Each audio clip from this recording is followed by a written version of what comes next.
ರೈತರನ್ನ ದಾರಿ ತಪ್ಪಿಸಿ ಕೆಲಸ ಮಾಡ್ತಿದ್ದಾರೆ ಅಂತ ಹೇಳಿ ಪ್ರಧಾನಮಂತ್ರಿಗಳ ಮಧ್ಯೆ CM ಮಧ್ಯೆ ಏನು ಅಲ್ಲಿ ಚರ್ಚೆ ಆಗಿದೆ ಅಂತೇಳಿ ನಮಗೆ ಯಾರಿಗೂ ಏನು ಗೊತ್ತಿಲ್ಲ.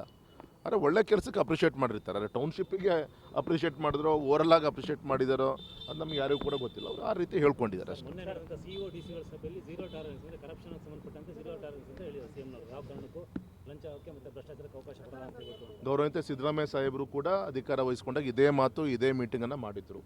ಅದಾಗಿ ತಿಂಗಳಲ್ಲೇ ಒಬ್ಬ ನಮ್ಮ SD ಅಧಿಕಾರಿ ಇದೇ ನಮ್ಮ ಶಿವಮೊಗ್ಗದ ನೇಣು ಹಾಕ್ಕೊಂಡು ತೀರ್ಕೊಂಡಿದ್ದು ನಿಮ್ಗೆ ಗೊತ್ತಂಥ ವಿಚಾರ. ಮಂತ್ರಿಗಳು ಒಳಗಡೆ ಹೋಗಿ ಬಂದಿದ್ದು ಗೊತ್ತಂಥ ವಿಚಾರ. ರಾಜೀನಾಮೆ ಕೊಟ್ಟಿದ್ದು ಎಲ್ಲರೂ ಕೂಡ ಗೊತ್ತಂಥ ವಿಚಾರ. ಹಾಗಾಗಿ ಇದೇನು ಕೇಳಲಿಕ್ಕೆ ಚೆನ್ನಾಗಿದೆ, ಪೇಪರ್ಲಿ ಹೆಡ್ಲೈನ್ ಓದ್ಲಿಕ್ಕೆ ಚೆನ್ನಾಗಿರುತ್ತೆ.